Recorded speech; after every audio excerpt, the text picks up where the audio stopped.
on. This is a Pan-African Friday, broadcasting from UBC in Kampala here, and we are here to continue with you for the next 1 or 2 hours that will be sharing issues and affairs of the African continent. With me in the studio today is a unique production. We are doing a joint production with colleagues from other programs that have come before, but they are yet back on the set, and that will come after. The unique thing about UBC, the creativity and the adjustments that we make to make this production is interesting for you who is viewing us from which part of the world or from which place you are. In the studio today, I'm joined by the man in the sports, and we want to find out this connection between the sports and Africa. Do we have anything African, Pan-African in this sports? And here I bring to you Ruben from the sports department. Good to see you, Mututa, and good to be here this morning. Of course, it's unique to be on the Pan-African Friday panel. I'll be very honest with you. I'm used to actually watching you guys do your thing, and you bringing me in. It's a honor to be here. And good to see you. We want to find something Pan-African in these sports. Because a lot has been said, whether Africans have any talent in sports or Africans have any spirit in the sports. But then you also end up saying, does this mean sports because we have been rigged, we have been denied? Now, there's one person in Africa who said, if you are an African and you want to win any competition, if it is boxing, for example, don't wait for points. Go for a knockout. Okay. No one that was actually the late Idi Amin basically. But of course, we are sports-wise, we have done better as Africans. We did see Morocco playing up the semi-finals for the first time in history. Morocco did. African countries that have actually. We are not talking about France. No, France is not African. It's Europe, not African. I will start with our African country, that is Morocco. We are talking about our African people, the African team. No, when you are born and bred in France, despite the color, you are French. You are not African. Last time we had a big discussion on so that. So if you go to France and you produce a child there or another child there, that child doesn't become Ugandan. He's French. So the blacks you see in France are French, they're not Africans. They might have the roots from here, Ngolo Kante, whoever they are called, but they are not Africans. But the blood. Maybe by color. African voters want them. Maybe by color, but they're not African. They're French. But for me, I'll start with the Morocco performance in Qatar. They did play well. They beat Belgium. They did actually beat Portugal. They beat Spain. So for me, I believe that Morocco did us proud as Africans, and we can always praise them, because for the first time in history, we have had an African country. The irony on that is that the Moroccans don't even find themselves African. That's why one time a coach had to explain, you see, we are playing this and we are doing this on behalf of Africa. Did he have to do that? No, but you know, English is another language. You can be misquoted from any other. But whoever thinks that the coach said that, I don't think so. Morocco borders with Spain. So partly, Moroccan players grew up in Spain. So you might not feel like I'll tell you about Hakimi, the right back for Morocco. Grew up in the Madrid Academy in Spain. So he comes back to play for Morocco. He thinks he's Spanish, but he's African. So anybody can feel like that. I can go up like now the Africans in France feel French. Yeah, true. Buyukwe and Ginger are neighbors. I can come and say I'm Musoga, but I'm Muganda. So we're just neighbors. We're neighboring Musoga as a district of Buyukwe. So Morocco and Spain are neighbors. They share the border. So most Moroccans are Spanish, but they're Africans. So I hope I've answered you there. So about the African. Oh, you can choose to. About the African-French connection, I like that. Mututa, we've had players move to France to play. It's easy for West African players to move to France because of the language. They all speak, most of them speak French. So players like Alhaji Diop, Khalil Fadiga from Senegal, Massaidou Mane, players like Taiwo from Nigeria, it was easy for them to cross borders and go and play in France because of the friendliness in France. One time I traveled to Lille, that's the city in France, and I met so many blacks in that city. identity, and they could actually you feel at home. You feel like I'm part of them. So that connection cannot go away between Africa and France, and African players will always find it easier to play in France because of the connection they have in France as a nation. But besides that, they can't be Africans. I mean, if you are French, you are French. Pogba is a French. N'Golo Kante is French. Mbappe is French. So you can look at the skin color and think they are part of you. They're not part of you. Yeah, because they're also saying is that once you are an African because you are an African. No, I think in sports before okay, just a joke. Now, if an American grew up in Uganda, yes, can we say that that person is a Ugandan? That discussion is not going to end today. We'll have a full day for that discussion to discuss. My mind. Yeah. I can't see a white man, nice Indian struggling. Uganda. Like, come on, brother. Yeah, because you grew up here. Growing up here does not make you... And he has our citizenship. Osmosis. Thank you. Now, before you go, I think you leave on that. I think we were talking something about the legendary. Yeah, Pele. Yeah, we lost Pele, of course, last night or this morning. Depending on where one is. Yeah, the legend finally joined the Lord. But there's been a debate, Mututa and Philo and Robert, the greatest of all time. Yes. For me, football is all about achievements. If you go into the game, and the game is all about winning the trophy of exactly. You're going for. Pele won 3 World Cups. That is 58, 62, and 1970.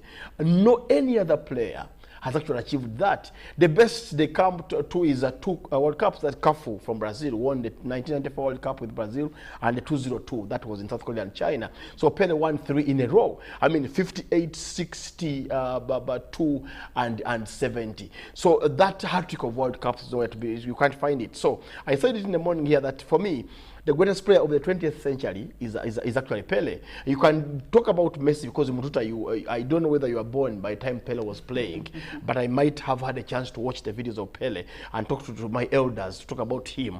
I think besides the statistics of goals scored, we look at the achievements, and Pele achieved, for me, achieved better than anybody else. Maradona had 1 World Cup. Yes, people would argue and say he won it wholeheartedly with his team Argentina, but Pele will come out and say I have 3. Maradona has 1. So if you go into a democracy, 3 against 1 who has won the rest. Yeah, but at the same time, I think also the personality of Pele. Yes. When you compare maybe with Maradona, then you can tell that Pele was a true African. Hey, so your issue is African. Okay, now I get it. Also, one may argue and say, but also these guys are playing where World Cup has a number of teams. This one played where World Cup had how many teams? 8. No, the structure is simple, Robert and guys. I'll tell you.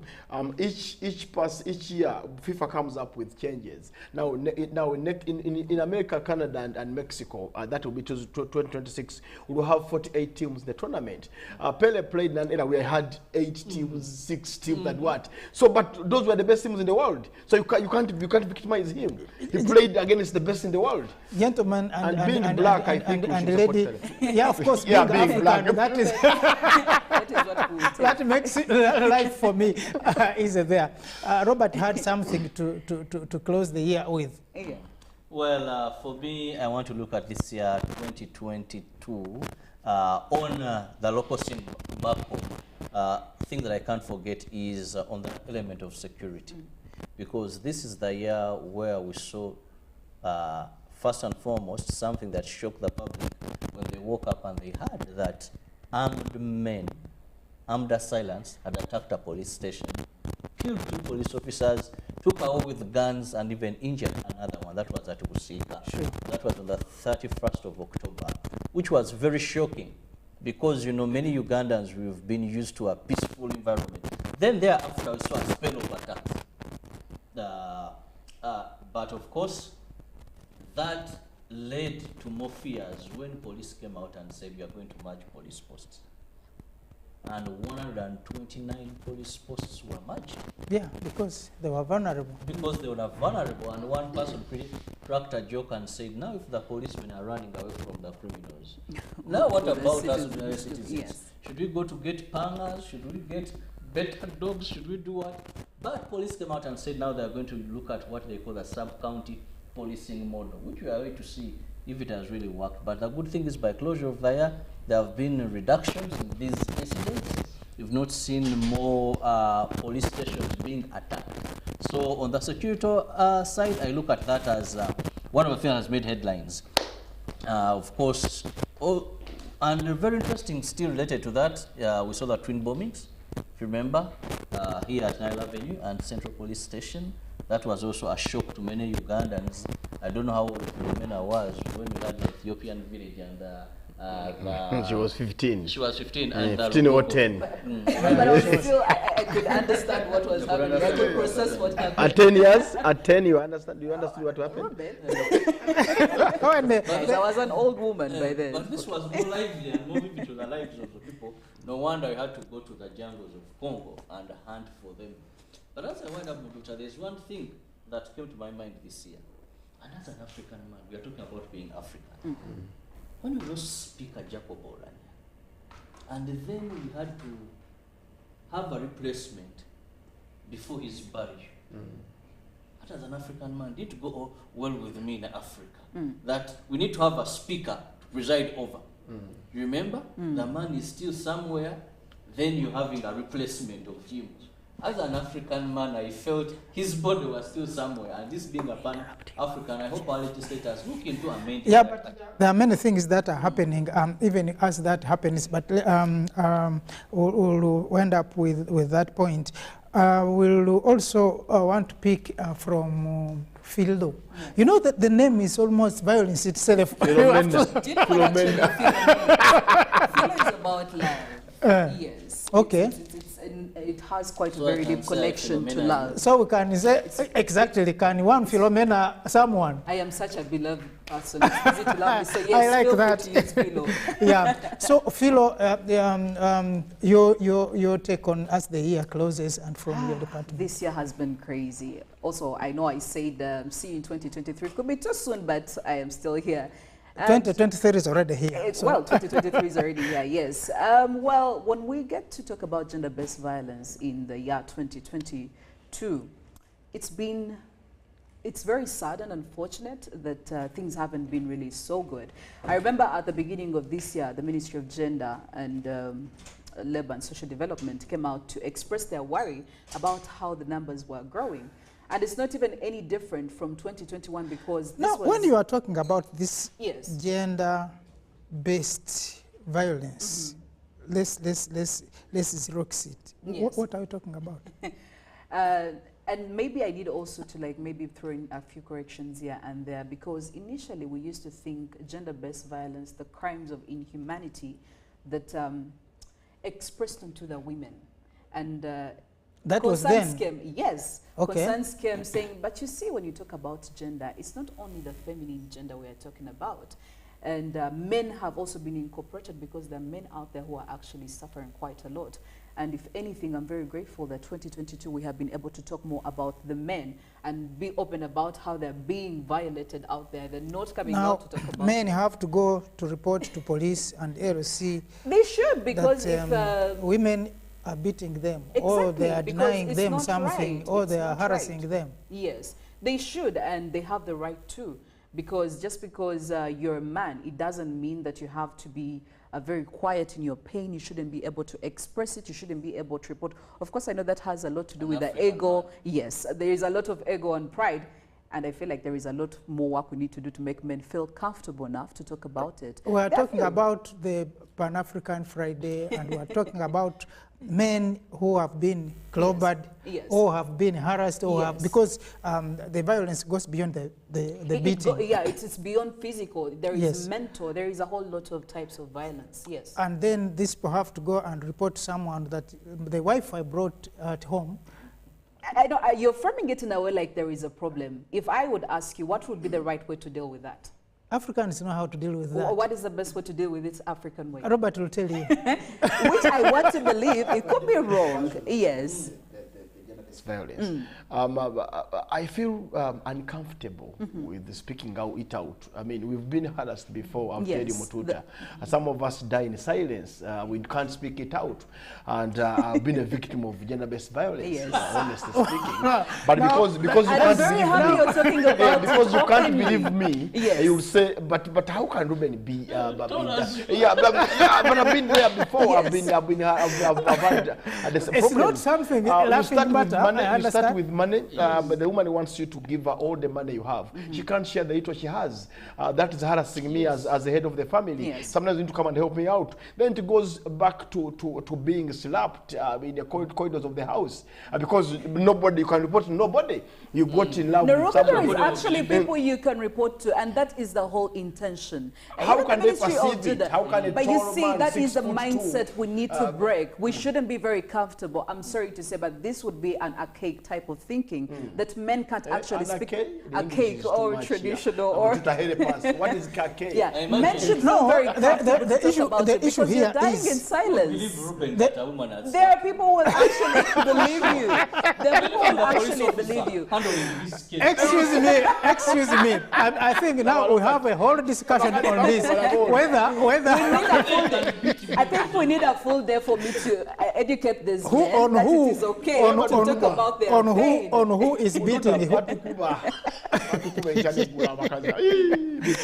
Viewer, apparently, because this was just a joint production with this team and it is becoming so interesting, but again, we'll have to move on to the next episode of the Pan-African Friday where the panelists are coming in. But as we wind up, I think this is interesting that we'll have one time come here and we talk within the African context.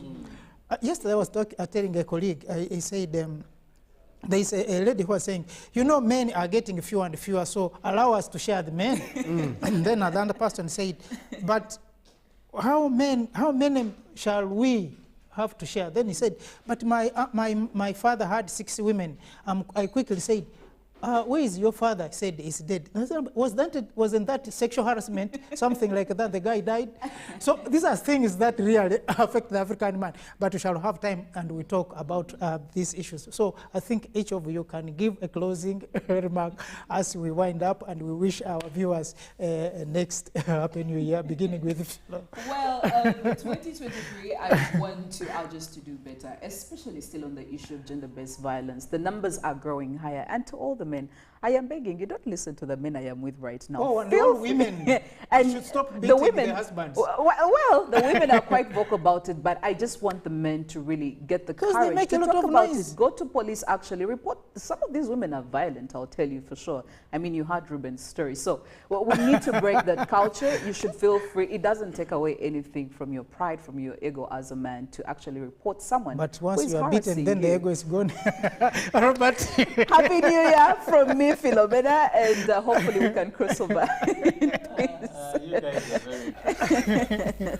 To be honest, no matter how much I'm battered, You won't. I can never expose myself Oh, that no. I'm being beaten. That's sad. That's Because dangerous. I find That's putting sad. my dignity as a man down. How do I go to a police station? So you'd rather you're beaten consistently? There must be a way. Nova. I like that. Nova Nkuvira, and I start my life. But when my final message to Ugandans is, let's be peace loving. Then also this being a Pan-African Friday, we've coped so much from the West. I pray and hope that 2023, there are so many times I don't understand co-parenting, single parenting. Then we even have this LGBT movement. cohabiting. You look at a man, you can't differentiate, is it a man or a woman? There is so much that is happening. It's Mrs. and Mr. He is Mrs. and Mr. You can't address him. Am I saying Mr. Chibirango, Miss Chibirango, Madam, Sir? You have to take a lot of time to understand. The pronouns and have even changed. somehow you address them. He's a man. He says you're offending me. I'm a woman, and you're like, it's not the right pronoun for me. What is the problem? But otherwise, let's be peace loving.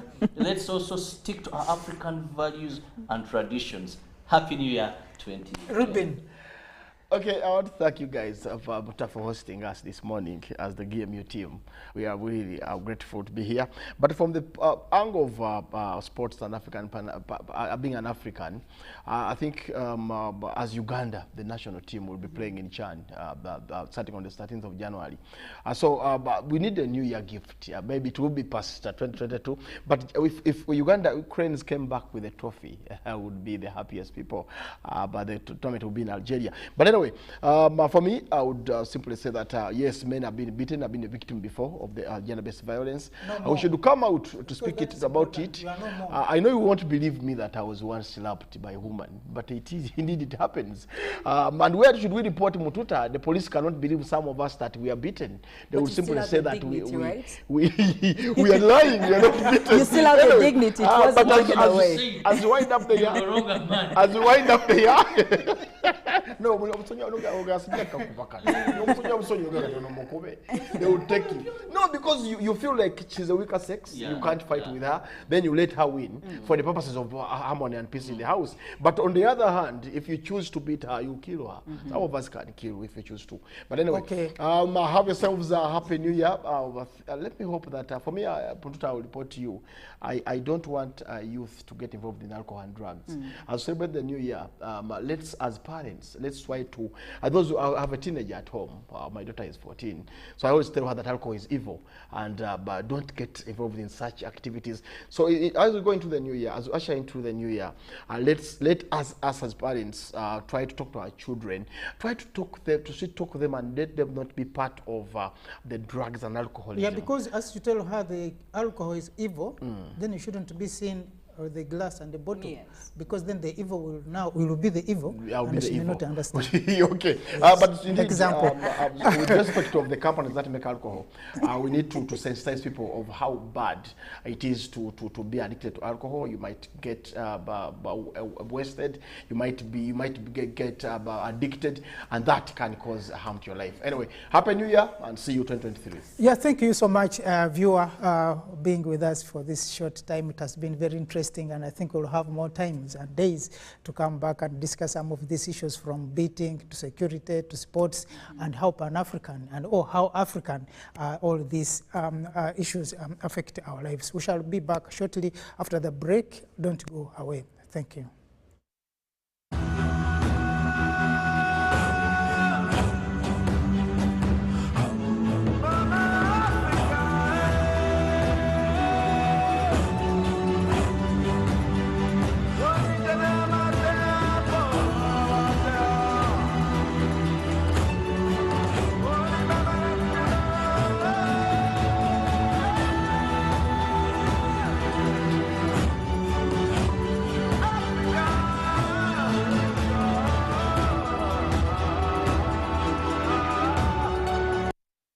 Following the cabinet approval to conduct the National Population and Housing Census in August 2023, the Uganda Bureau of Statistics would like to inform all stakeholders and the general public that pre-census activities already started with census mapping across the whole country. Census mapping provides an up-to-date list of enumeration areas and administrative units in the country.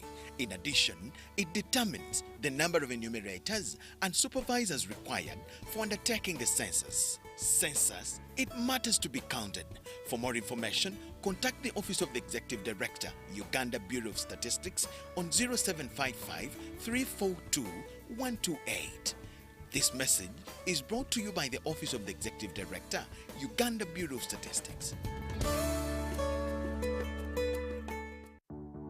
Get yourself a Zuku TV decoder and satellite dish today at a low price of only 105,000 Ugandan shillings, and a Zuku decoder at only 60,000 Ugandan shillings, and enjoy your favorite movies, series, kids entertainment, music, local and international news, and lots more. Enjoy amazing packages like Zuku Smart, Zuku Smart Plus, Zuku Classic, Zuku Premium, and Zuku Asia.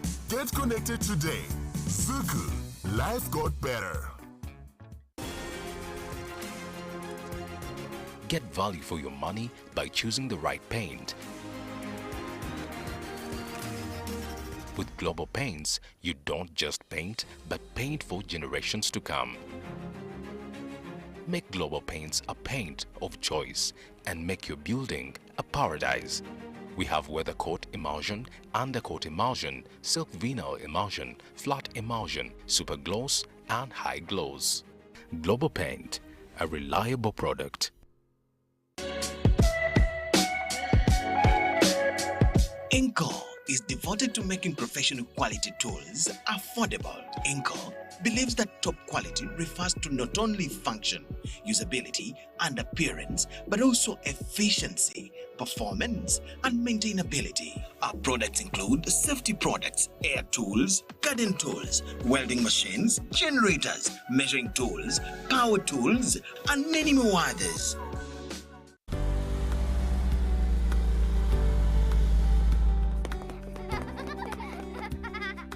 Paul, this is such a big investment. Yes, but life is even a greater investment.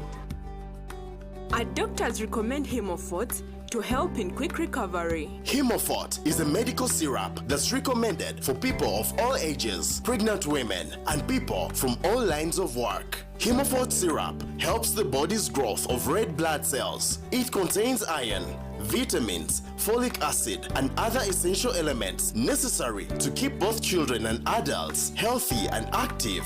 Hemofort. Build a fort around your family today. Keep all medicines away from children. If symptoms persist, consult your doctor. Following the cabinet approval to conduct the National Population and Housing Census in August 2023, the Uganda Bureau of Statistics would like to inform all stakeholders and the general public that pre-census activities already started with census mapping across the whole country.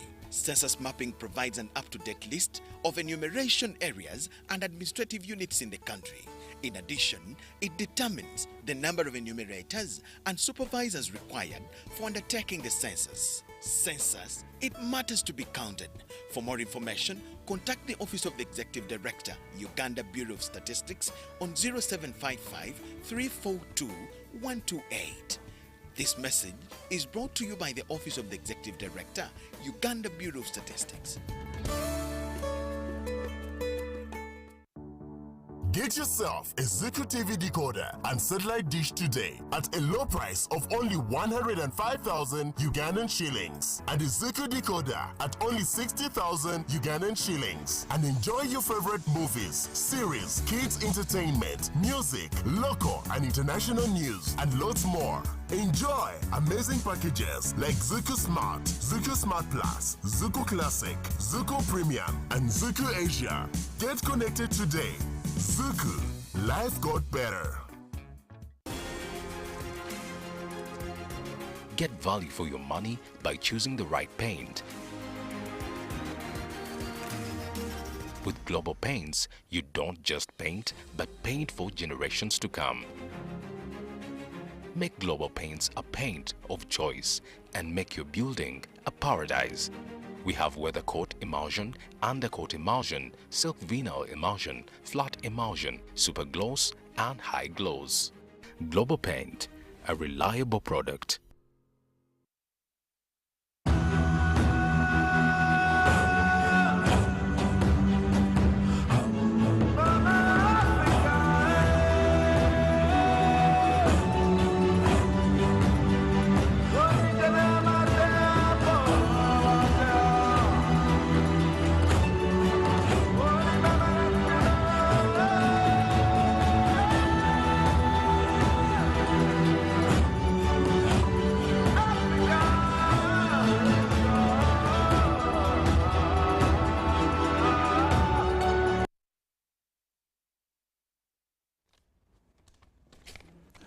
Welcome back, viewer, from wherever you are following us and from whichever part of the globe you are watching us. This is Pan-African Friday. My name is James Mututa, and in studio today I'm joined by the usual panelist, Ndugu Danny Rugarama is with us, and also Sister Rachel Takali.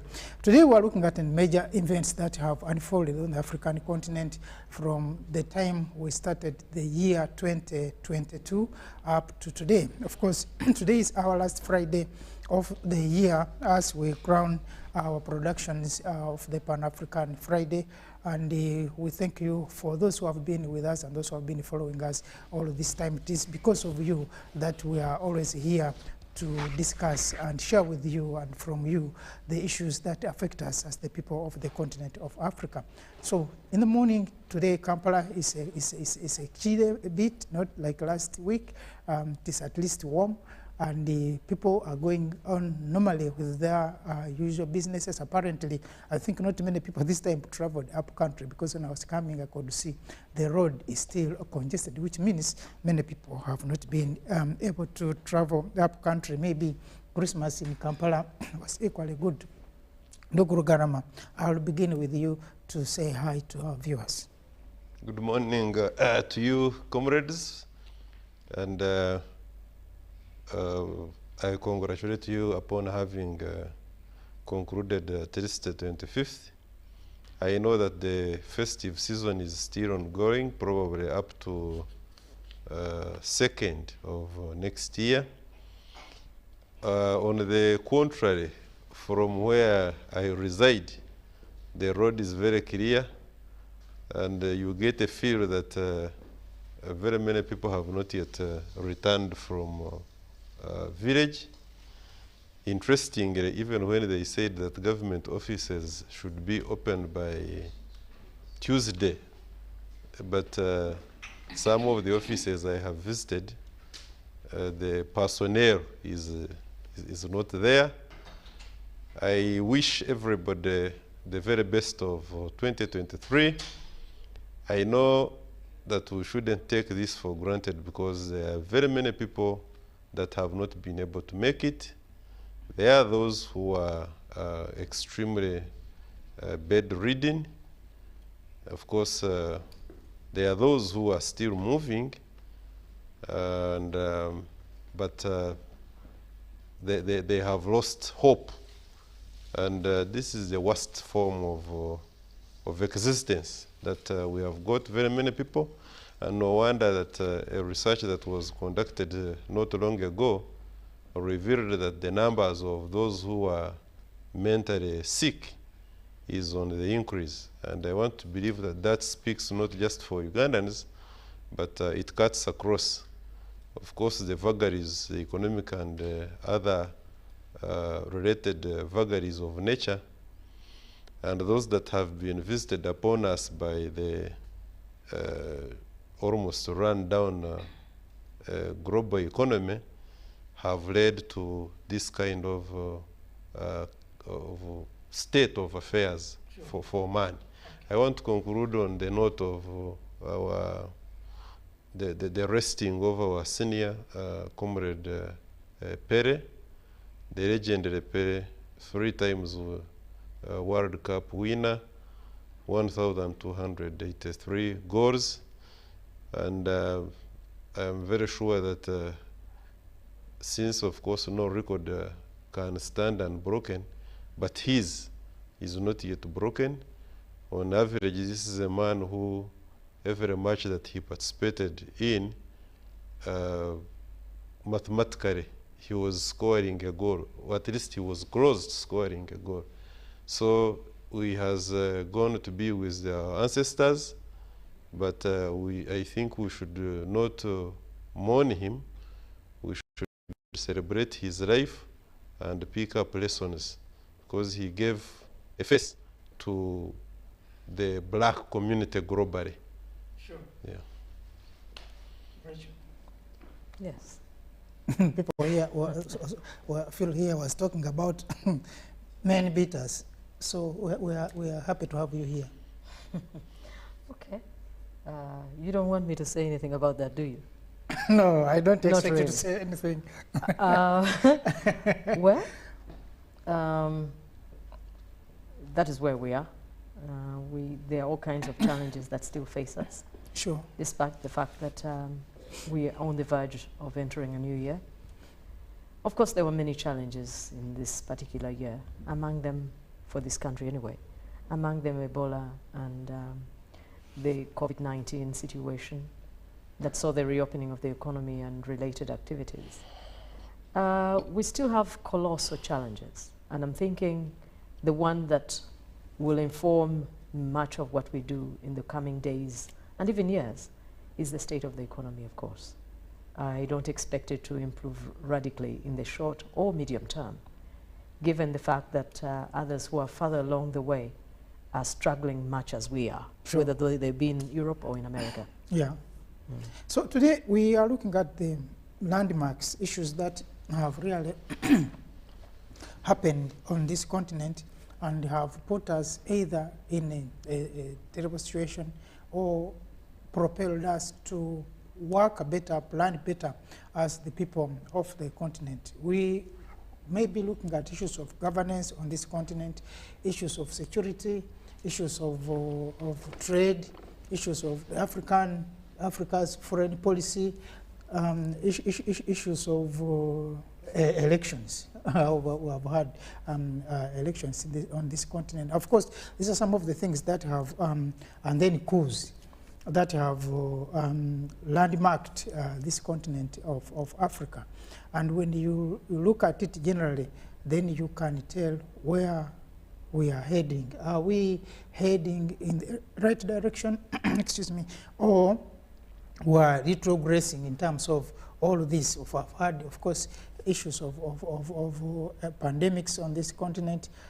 And you wonder, is it our planning? Is it because we are black, like we were discussing earlier? Is it, so where's the problem?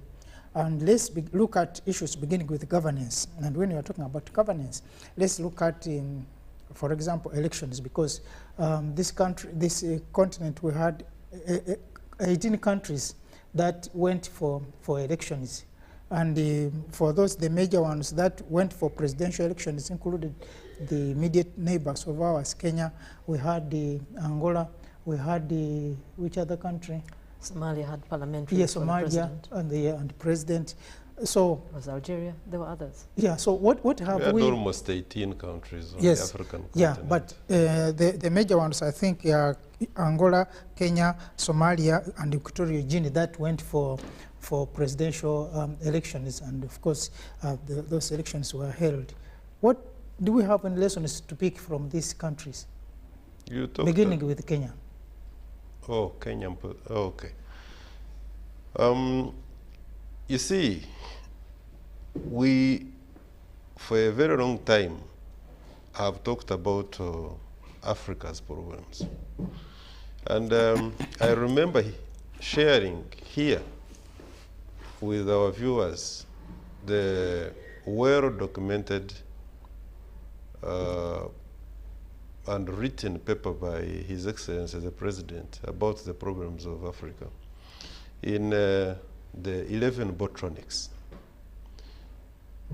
There are certainly other worthy scholars that have diagnosed the problems of Africa, and they have shared with the world.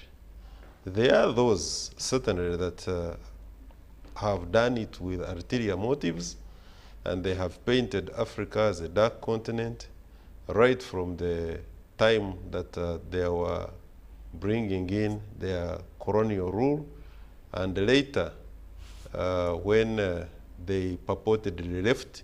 And of course we know, as our well-celebrated Dr. Kwame Nkrumah said, the colonial man never left. Therefore, the issue of governance, whose subset in the colonial agenda is punctuated, among other things, with elections, is a very big question. The celebrated novelist and writer Chinua Achebe, may his soul rest in eternal peace, writing about the problem of Africa, particularly wanting to diagnose the problem of Nigeria. In the book, The Problem of Nigeria, which writings, in my opinion, can as well speak for any country, be it Kenya, be it Somalia, be it Egypt, or any, really. He says that the problem of Nigeria basically is the problem of leadership. Now, leadership is a manifestation of so many other things, including what you have just pointed out here, elections. I remember sharing with our viewers some time back that when a project is not yours, it is just thrown at you, it becomes very difficult for you, unless by God's grace, to be in position to perfect that project. We know that the kind of governance, the kind of democracy that we have on the African continent, largely speaking, including countries which appear not to have been colonized like Ethiopia and Liberia. And with Liberia, of course, I have got my reservations. The kind of democracy they practice, the kind of governance is as a consequence of what the white man left behind, and there is almost nothing that was changed. Right from the countries as they were drawn in 1884-85 Berlin Conference, which were not tampered with even when we were attaining our own independence, quote-unquote independence, because of very good reasons as were espoused by our forefathers at that time, who saw to it that by tampering with the colonial boundaries, they are going to bring forth other problems that were probably going to stall the progress of not just democratization, but also full realization of Africa independence as a continent. Yeah, but I think the problem then go beyond that, because if we talk of this democracy, which is determined through elections, that more elections then you are democratic, which is also actually disputable, whether having many elections means that such a community, a society is democratic. Our parameters as have been given by the white man are the following: that we have got regular, that there must be regular elections. And by regular, you are either ranging, usually on the African continent, it is 5 years. That is one parameter. Two, that you must have a number of political parties participating in that kind of an election. That is another thing. And therefore, a country like DRC, which has got more than 200 political parties, is going to be judged to be democratic. Never mind that there are only 2 in Britain, and probably, of course, you will argue that there are very many more, but CNN, BBC, Fox News does not bring it out. If they were important, do they expect us to bring them out? If they were important, they would have been brought out. I wanted to conclude on this, Comrade Mututa, because you see, it is not true, and I'm not going to sit here and pretend that the problem of Africa is, and especially as far as governance is concerned, is because of what was bestowed upon us or left behind by the colonial man, and that's what it is, and full stop.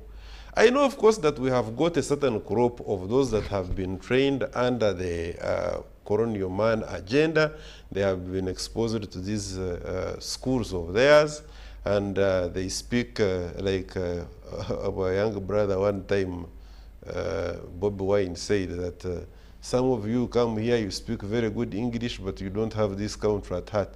Anytime when a problem erupts, you will be the first people to board the plane. I hope I'm not going to be in that category. I can tell you without any singular or doubt, or at the risk of being misunderstood, that some of the problems which Africa suffers are our own inflicted problems, because we have become greedy and we have refused to think through some of these issues, and we play along the thinking and the direction and the guidance of the white man, whose interest definitely is to carry out the agenda which he left behind, purportedly left, quote unquote, left behind. The truth of the matter is, like our senior comrade, the Pan-Africanist has already said, Pierre Lumumba, that it is impossible for a white man or any foreigner for that matter to access the resources, turn around the African continent, and benefit illicitly from the African continent unjustly if that foreigner is not using a black man. Sure. The truth of the matter is that we have played against each other. When you look at all the coups you are talking about, it is the foreigner who is using a fellow black man to make sure that you bring turmoil and chaos within the continent. The case of Amin is very well known when he removed Obote, and we know what Uganda became then. There are so many examples. We know who killed Patrice Lumumba. We know who overthrew Kwame Nkrumah and created the state of chaos in Ghana. We know that on the whole, the entire African continent has been a garden of the colonial man with a view of not only influencing the elections that we are talking about, controlling the governance question, but also making sure that he influences the issue of trade, making sure that the trade levels, the percentage of 15% even goes down. I'm even not sure that the inter-trade and the Africa Continental Free Trade Area that we have come up with, the beautiful projects within the African Union, are not going to be muzzled by the colonial agenda. But nevertheless, going forward, I am certain that even with the other problems that Africa has always faced, including the COVID-19, which exposed us as lacking in the area of medicine, issues of coups, issues of peace and peace and security, hence instability, Africa is on a trajectory that if we keep focused, because if we are to keep quiet and fail to talk, talking to me is very important, because as long as we keep listening to this message, time is going to reach. Otherwise, the religion would be no more. Okay. Now, Rachel, we have seen, continuing on the governance question, the elections that we have held in 2022. We saw Kenya with the Kenya Kwanza winning with the 50% against the next rival at 49. We saw in Angola, I think, President Lourenço winning with 51 against 48, I think. And then we saw in Guinea, where the President Biango winning. You know, this is a guy who got who came to power in 1979, but he won in this election with 90. Guinea-Bissau. Yes, 98%. Which definitely was very questionable. And we saw the transformation in Somalia, which has also been elusive, when your friend Famajo tried to circumvent the hot waters, but finally we are happy that he agreed to the transition, and the new government came into power. When you look at these relations, the numbers, the mathematics, what do we learn as Africans? Allow me, Ndugu Mututa, to actually take you back many years. And where we find ourselves is not a recent thing. We have been in this state of affairs for quite a long time. In fact, Ndugu Rugarama talked about the parameters by which democracy or good governance are measured. And I'm thinking, you're talking about some figures, some are more impressive than others, but in the grand scheme of things, they mean nothing.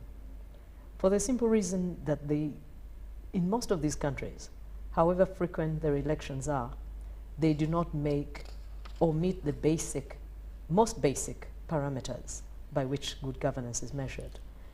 Those 4 parameters that are widely seen to be a fair assessment of where a country is on that journey are, first of all, an independent judiciary. And then secondly, we have the rule of law.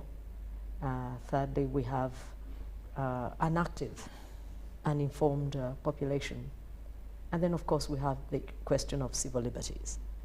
I'm not aware, maybe South Africa, and I'm not aware of any other community on this continent, a country, that is nearly anywhere as near as should be in actually meeting those parameters. Botswana. I don't know about Botswana. There is an incident, but anyway. I don't know about Botswana. But what I'm saying is that the frequency of elections has nothing to do with good governance, is really what I'm saying. Democracy. Not necessarily. They could. Exactly. But they don't necessarily have anything to do one with another. Sure. And so we have perfected this farce, this joke of saying the elections are held regularly.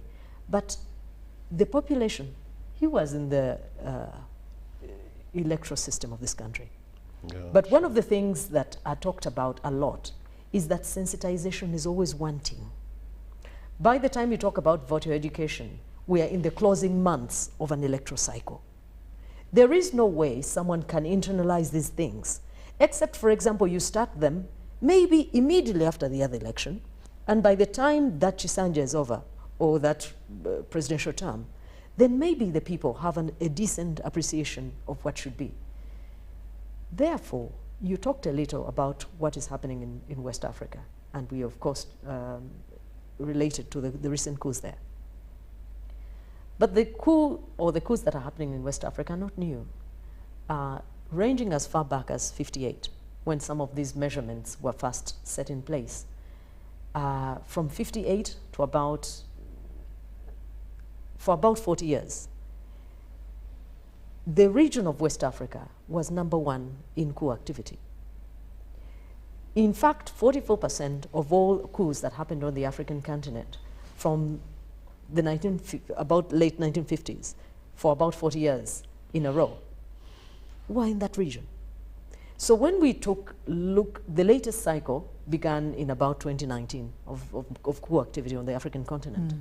And 5 of the successful coups that have taken place since 2019, 4 of them are in West Africa. One, of course, Sudan, is not in that region. But 3 of the ones that are not successful are still in West Africa. Actually, even last week, also, there was another attempt. Yes, and the Gambia is the 3rd. Exactly. Before that, we had Mali. We had Niger, we had Equatorial Guinea, and we had now Gambia. But we are saying that these issues have remained unresolved. Even in Africa, where it is quieter, the same questions pertain. You cannot say we are moving along the road of governance when there is no civil liberty. Yeah, so I cannot organize when I should. In other words, you are saying that the bigger picture, or rather the bigger problem, is not only having to do with elections or no elections, but rather the processes to the elections. That lead up to that. Yes. And in fact, as you said, this present, I don't know whether to say exercise in political pluralism, which is not really democracy. You see, democracy and being politically plural or pluralism are not the same thing. Multi-party dispensation and democracy are not the same thing, because the ancient definition of democracy is a leadership or a government brought in by the people, for the people. Isn't that the case? The Greek philosophy. But now, the democracy we have is by the elite and for the elite. Yeah, because the vacuum, the problem has been, of course, the vacuum, that as Africans, we may not have a sustainable system to look at, because, you know, we are transiting from the kingdoms. When we used to have kingdoms and chiefdoms, this issue of leadership, that question was resolved because leaders were known. Now, the transition into now these party systems, political systems, where you have a political party, you have an opposition political party, you have the majority political party. I think these are the dynamics that Africans find themselves in, but seem not to have a clear way on how to navigate through this. That's why when you was going through these numbers, you find that sometimes it becomes very difficult that even to determine who should win. Sometimes the systems determine who, but the outcome of the results. But that aside, sometimes, yeah. What you're really saying is that we are stuck. But we are stuck because of what Nduguru Garama said. Exactly. We are stuck because we choose to be stuck. Because monarchies are not new. Belgium has a monarchy. The Netherlands have a monarchy. Denmark has a monarchy. England has a monarchy. Many of those, Russia of course threw theirs off, France threw theirs off, because they determined that this was not the future. So what we are saying, being stuck is because we choose to be stuck. We don't have to stay where we are, is really what I'm trying to say. Exactly, there must be a new dispensation. There has to be a way forward. Yeah, so that will usher in a new arrangement where we will be able to have elections or to have leadership without necessarily having to go through what the definitions they has gone through. There is something here, Ndugu Mtuta, just information to our viewers. You see, truth be told, political parties are not necessarily bad. There is nothing wrong with political parties. But see, what is the nature of these political parties, especially on the African continent? How have they emerged? Who controls these political parties? Who finances them? What is the agenda of these political parties? I can tell you very sincerely that the emergence of the majority of the political parties on the African continent is as a consequence of somebody's interest to make sure that there are a number of political parties with not necessarily fundamental ideological difference, way of governing a country, but that they should be there and create a friction. Because you look at a situation whereby a country like Britain, that these are the conservatives, these are the whatever those other parties. And then in America, that these are the Democrats and these are Republicans. But at the end of the day, what is that so much different from a Democrat and a Republican? At the end of the day, how are they going to differ when it comes to, regardless of who is in the White House, what is the policy, the foreign policy of America in as far as the military presence on the African continent is concerned? So you can see these big pictures. But on the other hand, when you come to Africa, you realize that we do not control our foreign policy. For this, I will ask you, what was wrong with the NRM when we didn't have the political parties? What was the problem? But somehow, the big brothers and the big boys in IMF and the World Bank said we must have, Uganda must have the political parties. Now, the revolutionary president that, of Uganda that he is, not wanting, of course, to make it look as if it has been dictated upon Uganda, said, okay, fine, we can go back to the political parties. Are we better off now in terms of governance and the political and economic upscale than we were when we were under the movement system? You remember, even Mzee Nyerere talked about it, said, if you want to come and build a well in a village, do you have to wait until you have opposition to come and say, no, let's not put it here, let's put it the other side. Or let's not use bricks, let's use sand.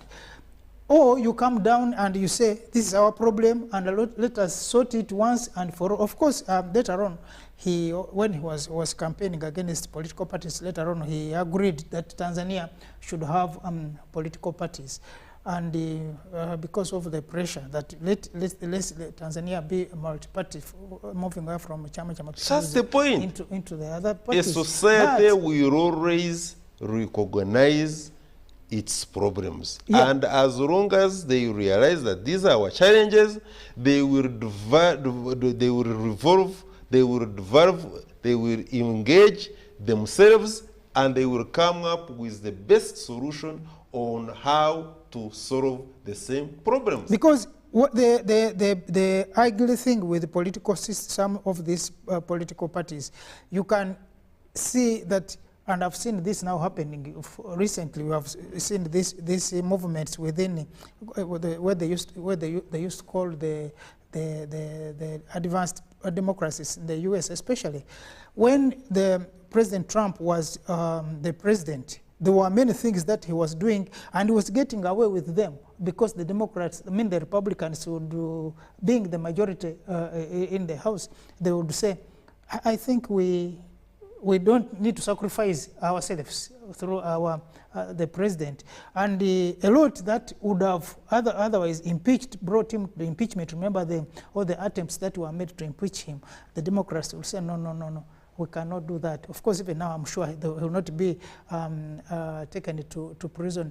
But what I'm saying is, can't we be sober even under these political systems, not knowing that if I do this, it's going to give a credit to the movement, so let's try to find a way of disorganizing it. Or if I do this, it is going to credit DP or NUP or whichever, so we find a way of discrediting it. Because that background to the commonality of thinking in terms of a problem, that we don't need to be divided because we belong to different political shades, but we can come together for the purpose of this problem. We solve this problem, then we can go back to our corals. Can it happen in this continent? Ndugu Mututa, it can. But the problem with the governance on this continent is that the people of Africa are not stakeholders in this project. Until when? If the use of something or the purpose of something is not known, abuse is inevitable. What happened to bring us to this position was that, to begin with, yes, it was brought wholesale from Europe and America, copy and paste, and grafted onto the African scene. But since the colonizer retreated to the shadows and is running the show, by remote, the ghost is worse. His successors, in the name of leaders who look like you and me, have also never made the people of Africa true stakeholders in their governance. When people don't feel that they are part and that they are responsible for whatever pertains around them, they will fight it, they will abuse it, they will spoil it, and they will destroy themselves. Sure.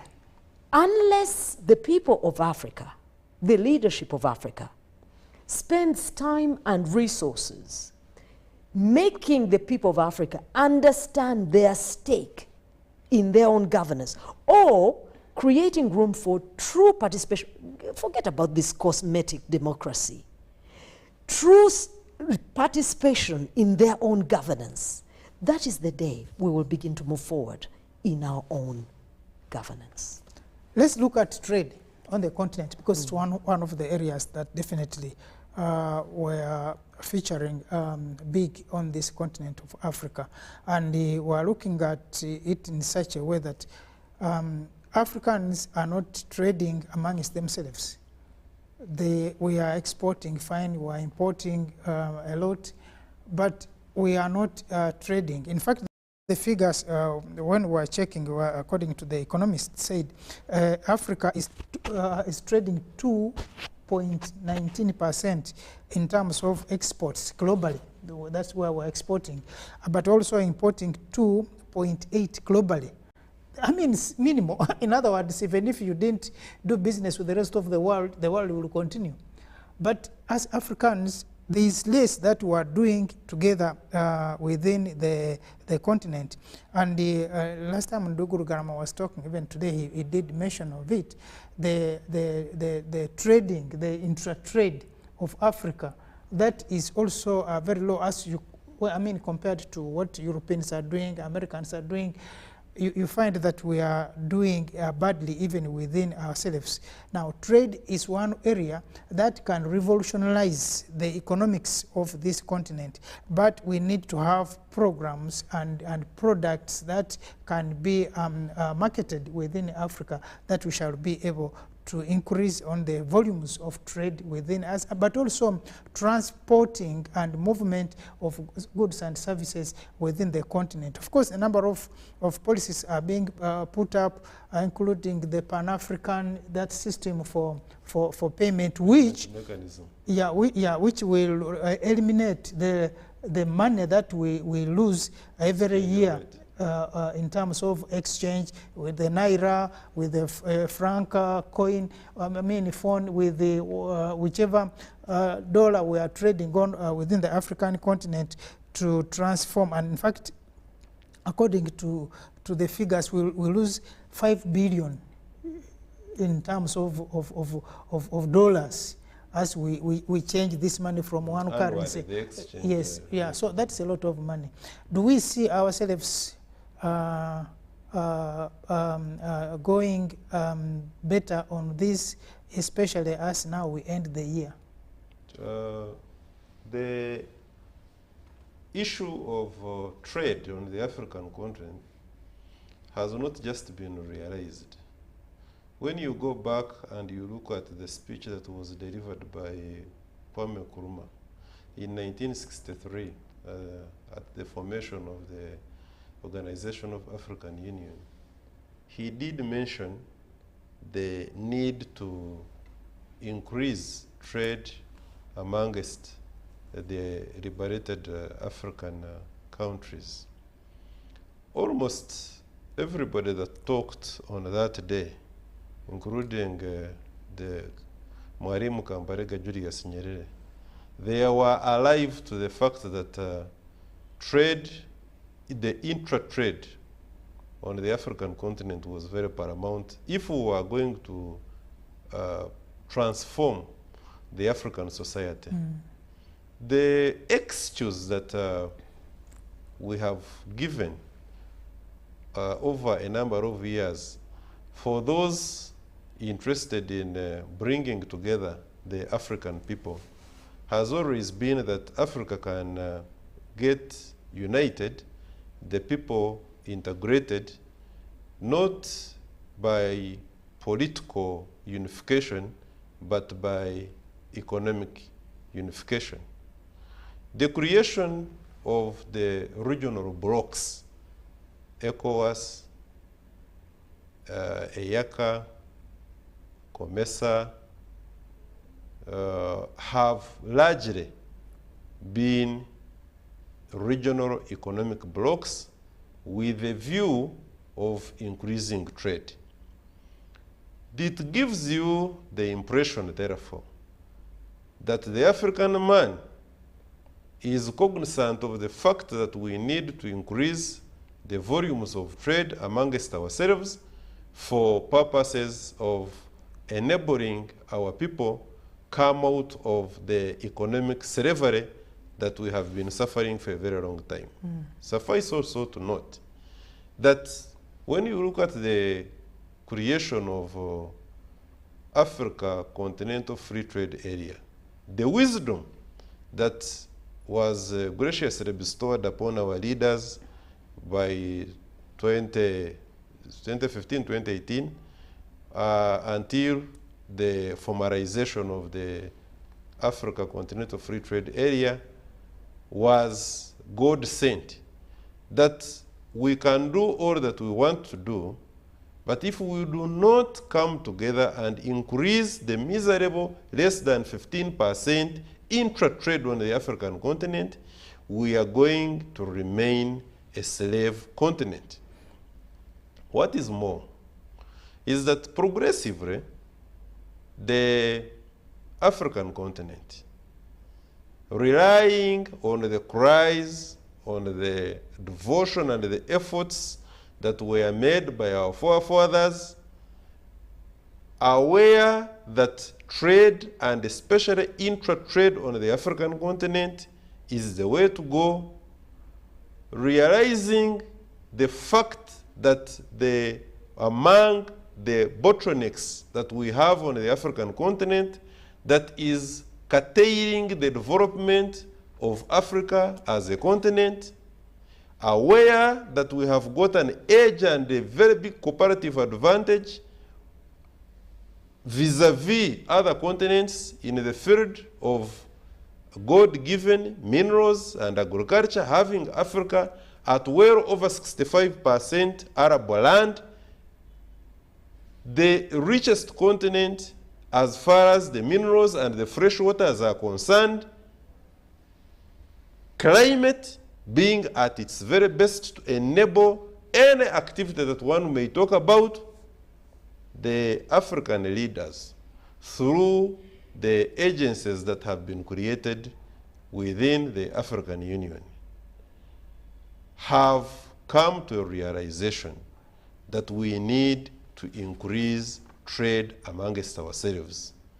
Created these agencies, and the recent one being the Africa Continental Free Trade Area, whereby they recognize the regional blocks that have been in existence, not conflict with them, but the efforts of the regional economic blocks to buttress the activities and the ideas that are created at the highest level in the Africa Free Continental Trade Area.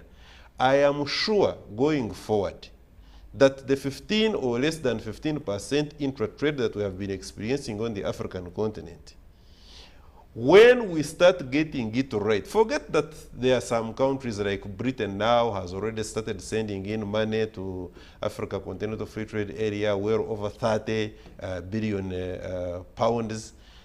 There are some regional, the bodies like the European Union also, which is quoting the African Union and especially that economic bloc to make sure that they have got their foot there. We know we can tell a ripe banana when we look at one. We know the interests of countries like Britain. It cannot have good intentions when it ran away from the European Union to want to have a bloc like the Africa Continental Free Trade Area succeed. Because so therefore, when you look at all that, you realize that the trade, and of course you can see the regional blocs have also been gaining ground and increasing trade. When you look at our trade with because China, Malema says, do we have to unite Africa by dividing it? Because his argument is that we need to have a united Africa. That we don't need to have Africa which is divided to be united. Divided how? In blocks. But you mean the regional blocks, the economic regional blocks? Because the policies in the regional blocks are not also the same. That is why sometimes when you are traveling from Uganda going to Tanzania, you can have issues because the Tanzania belongs to another bloc, much as it belongs to the East African bloc. So these are some of the issues. But anyway, away from that, when you are talking about the trade, I think it's also important on the African continent, which has also been a feature in 2022 rather, to talk about the digital economies. That besides it is the Pan-African thing you are talking about. Because when you look at the Africa Continental Free Trade Area, that digital concept is very well espoused. They are aware that you are not going to be carrying money all around for you to be able to trade. They are aware that even the customs union, all the activities to do with trade, we must, as much as humanly possible, reduce on the movement of goods and services by using cash. So the digital economy that you are talking about is very well captured under the Africa Continental Free Trade Area, and you can see that it is not just the trading in goods, but also the clearance of the same. Yeah. What is important also, maybe I want to clear this before we move further, that my worry is not in the overlap. The overlap, for instance, if Tanzania finds itself in, herself in COMESA and East African Community, and therefore in the mind of some people that it will become very hard to tell where her loyalty is, in my opinion, there will always, what I will always find is its level. How? That if, for instance, COMESA is the most attractive, then Tanzania will go to the COMESA. If it is the East African community that is most attractive, then you will find that her allegiance will be paid to. But what is a relief and of the greatest importance is that all those regional economic blocks had to start. We had to start from somewhere.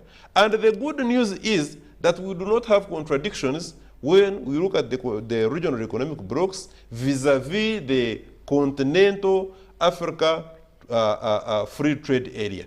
It brings together all those regional blocks, and you find that their objectives and the aims are in congruence with the objectives and aims of the Africa Continental Free Trade Area. So to me, it is a relief really. Okay. Then another thing also maybe is, let us not expect that we are going to get it right in the short term.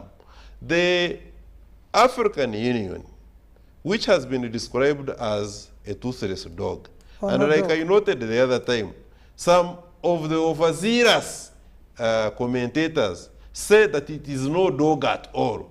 I do not agree. When they come up with some of the bodies, recently they formed Food and Nutrition, which is a unit, and to me, that is very important.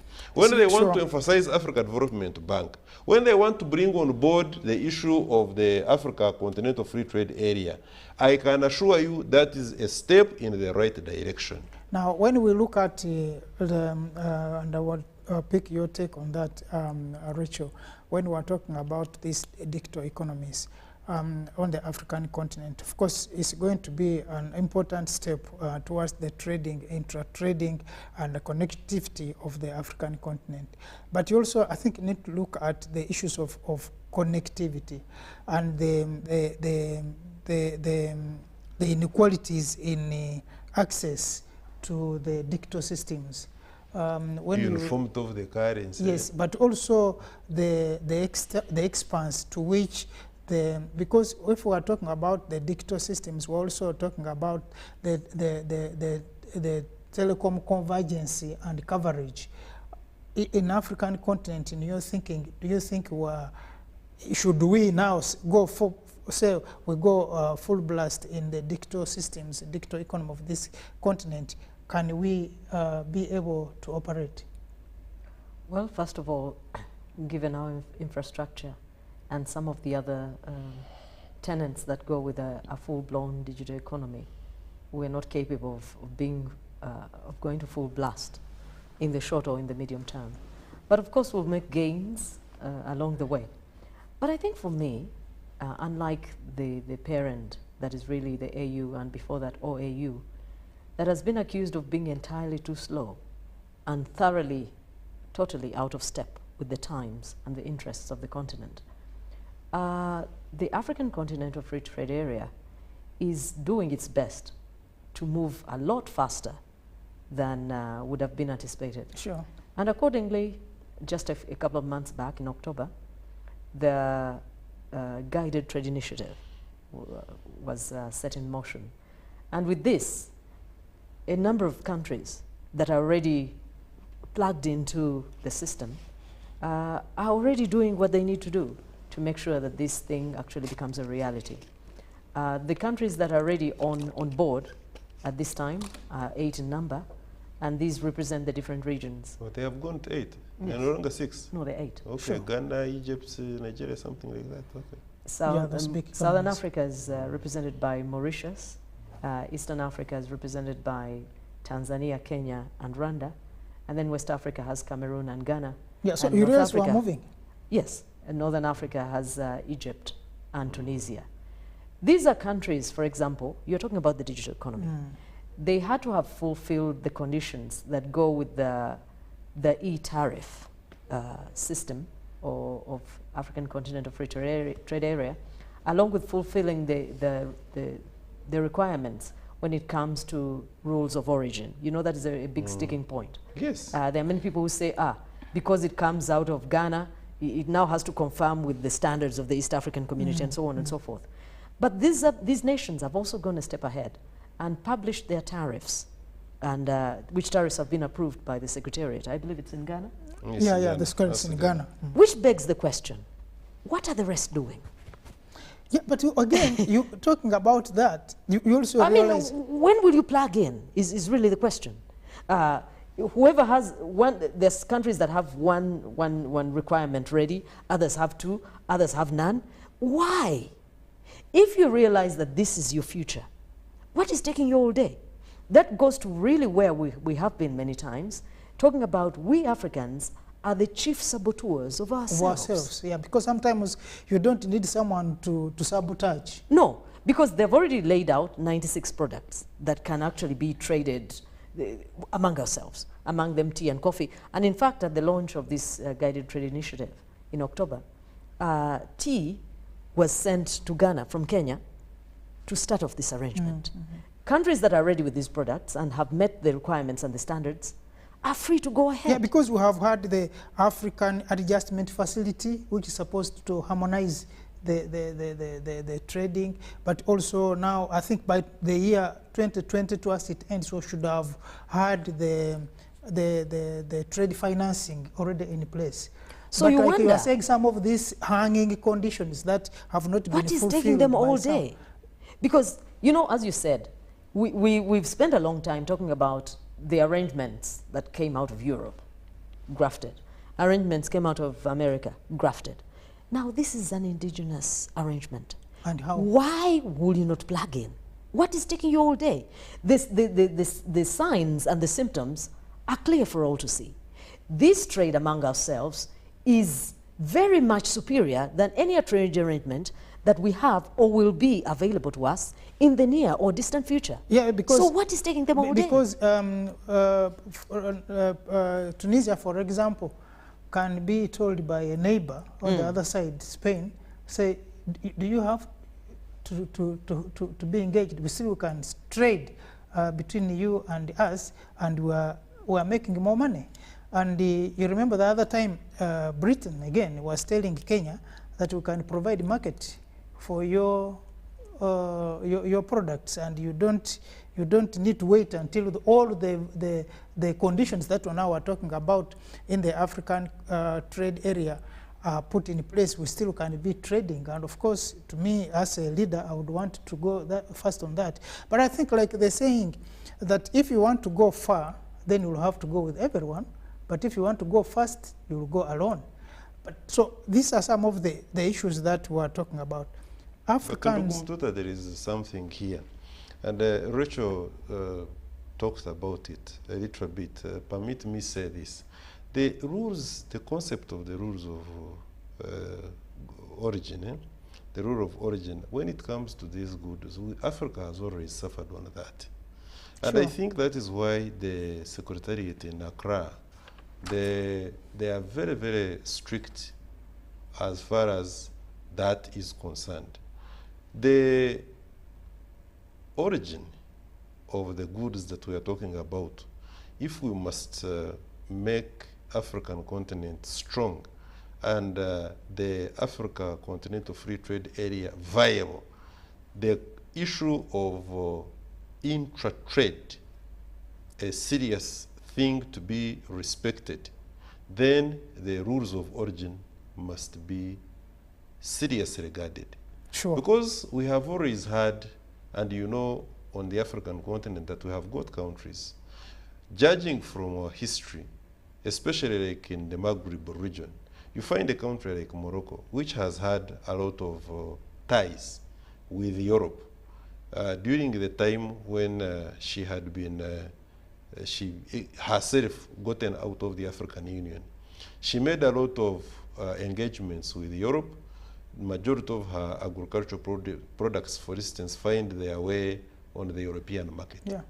And there are some of the selfish engagements some of our countries on the African continent have engaged themselves in with countries equally selfish like America. the activities of, for instance, Morocco in the Sahrawi Republic.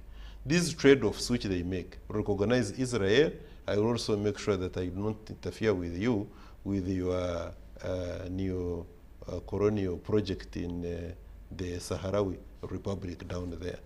Now, at the same time, you'll find that I will also, Europe will say, Spain, Portugal, around there, that we also you have unlimited access to our markets in as far as your agricultural produce, or your tomatoes, onions, and that kind of thing.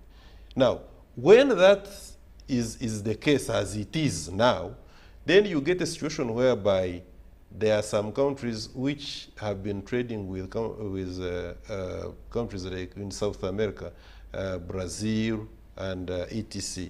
So you will find a majority of the products coming into that country. Then, because there is extra market now, with the increased intertrade on the African continent, then you will find that like we have been having sugar.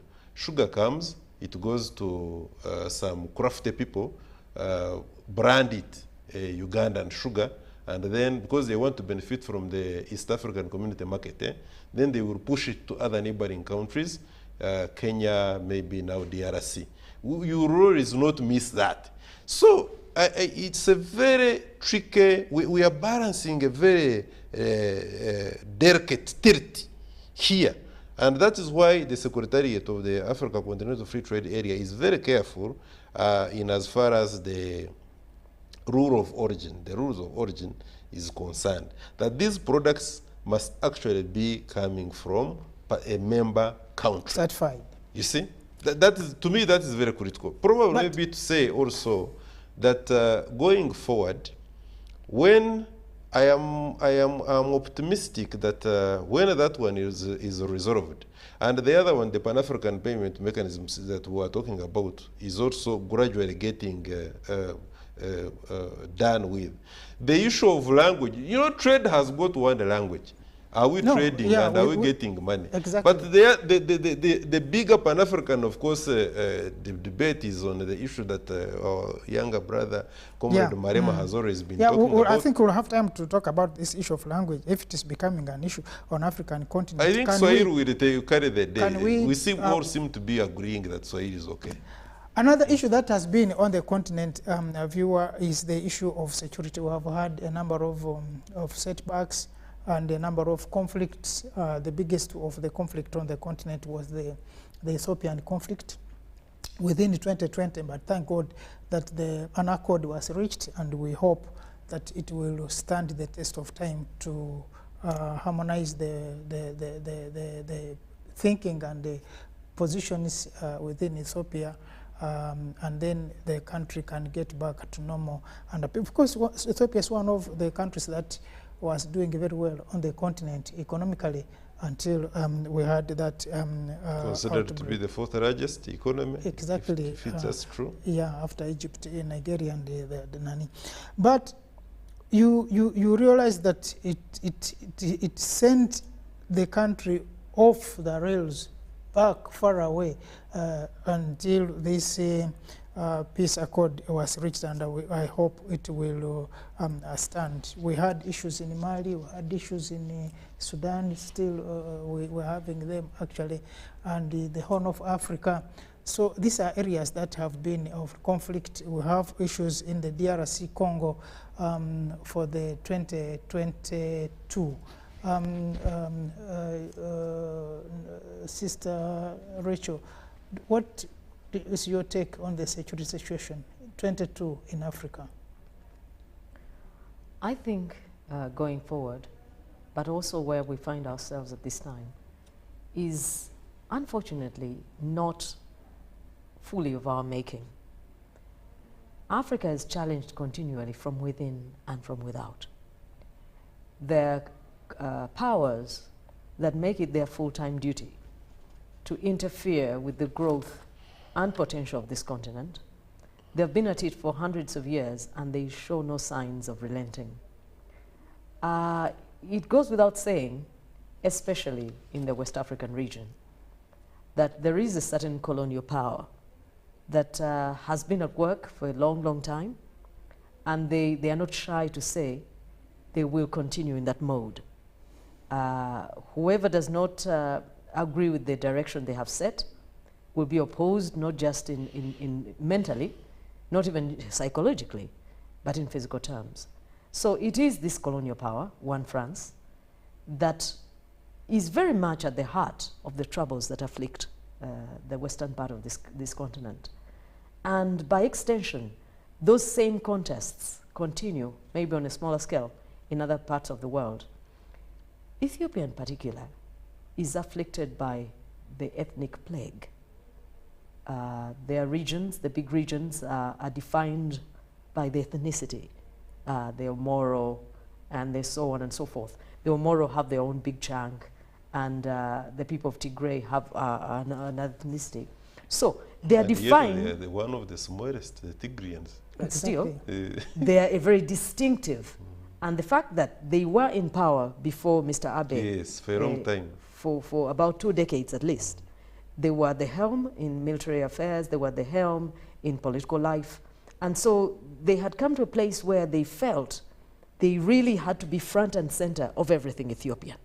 So when Mr. Abe came to power, I believe he's from Omoro, one of those ethnic groupings, they felt that they had to protect what is theirs, if so to speak. So this conflict was very much about Abe's determination to displace this dominance of the people of Tigray, including, by the way, the head of the WHO. He has nothing but bitter words concerning that particular conflict. And so this ethnic question, if not handled appropriately, is one of the reasons why many conflicts persist on this continent. Yeah, because we have even like when you look at, again, talking about conflict down the Chad Valley, that basin, where you are now having the Boko Haram, which actually threatens the security, the safety of all that area. But of course there are other places where the equation is slightly different. You're talking about the security situation on the African continent. It's a question of really internalizing what it is that afflicts the different places. Because of course in DRC, it is not just the ethnic question, because there are people who insist the people of M23 are Rwandese, and the people of M23 say, no, we are Congolese. So there's never been a meeting of the minds. But the other places, for example, you're talking about the Boko Haram, for them they say they must advance the Islamic agenda.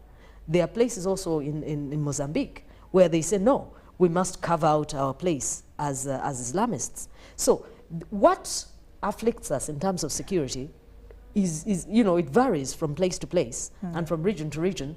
But the long and the short is that we must first of all admit that there is a problem. That is one thing that we don't do well. We insist on saying, you look like me, you sound like me, you are me. No, I am not you. There must be provisions that allow me to feel like I am a stakeholder in this collection of different interests.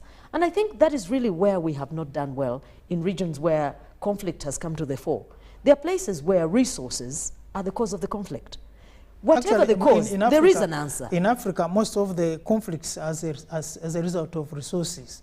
Because someone wants the resources, some of which we even don't know. Like the ambassador last time was saying, that these people can use the technology they have to tell that there are minerals that they want where we're sitting, and they will cause trouble for people to begin running away so that they can exploit that shrewd. But and also, even before I leave that point, even before I leave that point, there are places in Africa where people insist on remaining stooges of the colonialist. They are also there.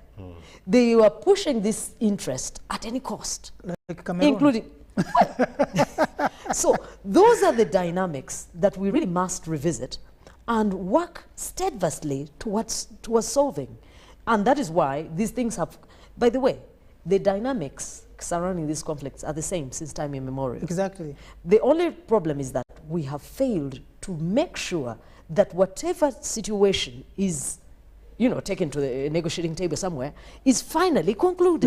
Next year we're having elections in DRC. And the issue of M23 is going to be an issue. And do we really, with this intervention now of the East African force, do we see this remaining as a sore within the region, or do we have hope that it will be resolved? How will we have hope when no one is addressing it meaningfully? All I have heard is lay down your arms. Okay, I took them up because I had a grievance. Who is addressing the grievance? And we apply, and in this particular case... Because the question is that you're not supposed to have taken them up in the first place. Okay, and because they say they have lost patience. No one is listening to them in the corridors of power. In fact, this situation is so sad because the peace, and I know it is cosmetic, the peace that the DRC is seeing at this time is because there was a call from Washington. Nduguru Garama, do you think this is going to solve our problems in the region? In my opinion, Comrade Mututa and our dear viewers, is that peace and security is not the illusion of peace and security on the African continent should not be looked at in the lenses of Africa being African people for that matter being very aggressive and violent people. On the contrary, I will agree with Comrade Rumumba that Africa is better at resolving her problems if left alone and living largely at peace with herself. Okay. The other issue of Sudan also, because we're supposed again to have elections in Sudan by next year. But no, yes, by 2023. It's one of the areas of the countries that... And South Sudan, which is refusing to hold Exactly. Now you see, so, yes, South Sudan, we should not be discussed in isolation of the rest of Africa. The truth of the matter is that if you sat down and asked a Nua or a Dinka what exactly the problem is, this is a question like we have largely been debating over ideology. That those who are around for instance, Salva Kiir, will say, don't let go. We are the Dinkas and we are here. When you go, you are going to cause us problems. The Nuas will be surrounding Machar, Dr. Riek Machar, and say, please, we must also hold our fort. The truth of the matter is, largely speaking, the peace and security eroding us on the African continent is as a consequence of not just the interference and the promotion of the neo-colonialism and the colonial man agenda, which is actually neo-colonialism, but it is also has got something to do in greater proportions with the selfishness that we find some of our so-called leaders agitating. And the disorientation, actually, ideological disorientation. Now, the ideological disorientation of differences in tribe, differences in religion, which religion, by the way, majority of these religions we are talking about, which are not ours, simply because if part of the north of Sudan is Islam, therefore, if you are not a Muslim, then you are not good enough. If, for instance, you look at the rivalries, look at the problems, for instance, in Cameroon. Simply because the southern part, they are speaking English, which is not your language, and the northern part of Paulo Biya is speaking French, then the Ambazodia must be conflicted for a very long time. We go to Nigeria. Simply because we have got the Fulani, and you have got the Igbo who, by colonial formation, were given a lot of the colonial man's education. They are highly educated and they are spread everywhere. They will look at the rest of the tribes as not being good enough, so they will want to create the Biafra state. And if they must stay in the bigger Nigeria, they must be the bosses. Now, the other issue on the continent, of course, I see we are running short of time, has been the issue of migration. We have had a number of many people from Africa who have escaped from either the hard conditions back at home fighting back at home, sometimes voluntarily running away from Africa, looking for greener, better conditions elsewhere. And many of them have actually died in that process, or have ended up as trafficked or in terrible conditions on this continent. I want you people to have your takes on that, beginning with Rachel. I think migration, the modern kind of migration, is largely informed by economic considerations. There were times in the past when people migrated to secure bigger chunks of land, but I think as things stand, because then that was also economic factor. Well, true, but it wasn't perceived in exactly that way. Yeah. Because the person now had bigger grazing land and so on and so forth, although it was economic still. But still, the reason why people move largely these days is to build out to make a better future for themselves. And if that involves shedding blood in the process, unfortunately, they will. And I'm talking about losing their own lives. Because some of these journeys, some of them are so terrible, including crossing deserts and sinking in the deep seas and so on, as people try to escape poverty and stagnation of different degrees. People have made it across even into not so distant lands, such as the Arab world, where these days there are people who say things are rapidly running out of hand. Where people are reportedly throwing themselves off balconies, others are being murdered by their own employers, others wish to escape, there's no place to go. Good to know that our country has recently re-engaged. You're aware of this? Yeah, I'm told they've even disengaged. Yes, actually. yes. They're engaging the powers that be. And I think most of our young people are heading to Saudi. And there have been some very notorious. I think as we approach in 2023, because I've seen this also happen in the neighboring countries of Kenya. Tanzania is a bit quiet. I don't know what is happening there, but also they're not far behind. Heard from the same troubled from situation. Ghana. Most of the African countries are going to disengage. From these Arab countries, because I think only to re-engage. It's not permanent, you know. I don't know, but I wish after certain reformations have been made. Yes, because there's this kafala. They call it kafala or kafiri. And it is a very wicked system. Yes, I have to say. Yeah. So I think there is need for the Africans to step back and think twice if they're sending there. But there's also a whole thing. I think we'll have time to discuss this thing. Of how people end up there. There are those that go through the normal processes of the companies that take them there, but there are also those who are also trafficked. And most of these cases are coming from these people who are trafficked. They end up with no kidneys, with what? These are some of the cases that we're hearing. The unfortunate part is, I remember we had this debate here some time back, that even with the so-called registered companies that are formally taking our young men and women to the Arab nations, the atrocities that are visited upon our girls and boys are not simply because that these young men and girls have actually gone without going through the formal structure.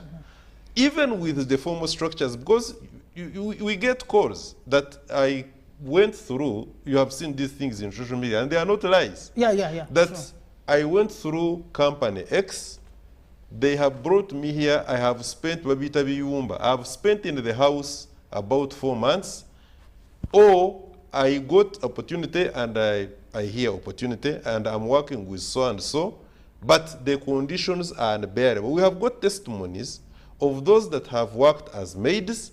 They will tell you that they have also been used as sexual, for sexual purposes, you know, beyond the kind of job that they have been taken to. And not by mutual agreement. Exactly. Absolutely, this is but just actually, to rape. Even if to a mutual agreement, what the irony is that in the Arab world, once you become pregnant, when you are not married, that is criminal enough. And they have gotten pregnant anyway. Yes. It's And not you end one up- case, not two cases. And they check before they go to make sure you're not Absolutely. pregnant. Yeah, So if check someone comes from that everything. side, Yes. you did not No, go pregnant. the law, the kafala we're talking about, I mean the other law, not kafala, is that for you who is pregnant, you are the one who is responsible for your pregnancy. They don't even look for the man who made you pregnant. And that is what I think our ministry, that's what our ministry is, and our government this time around, they have woken up.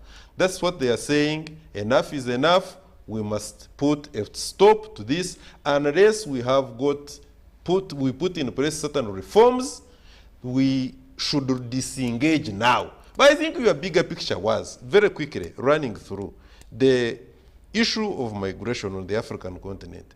We have got internal, these internal displacements, whereby, for instance, Uganda, I think, is the second largest holder of refugees. What is happening? That the majority of refugees are coming from DRC, largely South Sudan. So in other words, that we have got a troubled neighborhood. Then we have got these ones who move from the continent, like we have had in Somalia, from Somalia, Eritrea, we have had from majority of West Africa, we have had from North Africa, especially we have seen those ones crossing that border of Morocco and how they were being treated. We have had our brothers and sisters who are crossing from Libya and how they are drowning on the Mediterranean Sea. Yeah. That's what we're talking about. And we have had testimonies of people actually running out. You see, that is twofold. One is that the question of governance must seriously be addressed. Sure. Two, that we have got another step, another level, which is ideological bankruptcy. People who have been convinced that there is nothing good on the African continent, even when we know that everything good is here, that they are willing to die on the waters, go and subject themselves to the harsh weather or whatever they call it in those other countries simply because they want to run away from African continent. Therefore, to me, the issue of governance in as far as the internal displacements, which we call migration, are concerned, must seriously be informed. And I want to believe, going back, for instance, to the efforts of the East African community, and the deployment of the standby force in DRC, eastern part of it, to me, it's a good step and it's a good move. And I'm looking at the presence of that force in the next maybe 1 year, that the situation in DRC is going to stabilize, and the moment we have got a stabilized neighborhood, then we shall be able to score economically and on other fronts. Time is running. We may not exhaust all the list because we'll then have time again to look at issues of the recovery as we recover from COVID. And then, of course, we are seeing other countries still not recovering at all, talking of more episodes of this problem. But Africa, I think, has been lucky, like the President Lessam was saying, because maybe we have not been affected as much as the rest. Even economically, when you look at the data, we could survive beyond what it is today. But we'll have time and look at that. So, Ndugu Rugarama, I think you'll have your closing shots on that. And then, because time is gone, we'll have time again to talk about most of things, especially now this migrations from Africa. I think it's becoming an issue. I thank you so much, Comrade Mututa, and my dear panelists here, our dear viewers. It has been a very fruitful year. I thank you for coming thus far, and I wish you the very best in the 2023. All these that we have debated, it has been by the God's grace, because there are those who would have loved to be with us, but they are not here. There are those who are struggling in one way or another. But I'm very sure that on all these areas that we have touched and those that we have not touched going into 2023, we shall have an opportunity probably even to improve greatly, because there will always be room for improvement. Sure. There's nothing like having a perfect picture. But I want to thank the management of UBC and the viewers, especially who have always given us their time. And we promise you that going forward, 2023 is going to be very, very well structured, and we shall give it, with your support, more energy. Rachel. I also want to express gratitude for the opportunity to actually be able to soberly look into issues that are very pertinent in our times and in the times to come. It's a privileged place to be able to speak on African issues especially, and on global matters in as far as they affect this part of our world. I'm especially grateful to those of us who follow this program keenly, and we will do our best to deliver a product worthy or worth your time. Thank you so much. Also thank everyone, especially the management of UBC, that have given us this time to be here and also talk about issues of Africa. I also thank our production team here, the producers, the camera persons, the people in graphics who make sure that this broadcast comes to you good, well, and in time. Also thank my members, the people I work with at State House. Of course, they are the ones who avail me the time to come also and be here to talk about African issues, all the management and staff of State House, and also the management of UBC and staff for all this time that we have been here. And we wish you, on behalf of my co-panelists, the best of the season, and also a prosperous and a happy 2013. We shall be here to serve together and make this Uganda a great country, but also Africa a good place for us to live in. Thank you so much. Don't go away, because UBC is going to continue giving you more interesting, interactive, and educative programs along the way into the new year. Thank you so much. Have the best of the season and great time.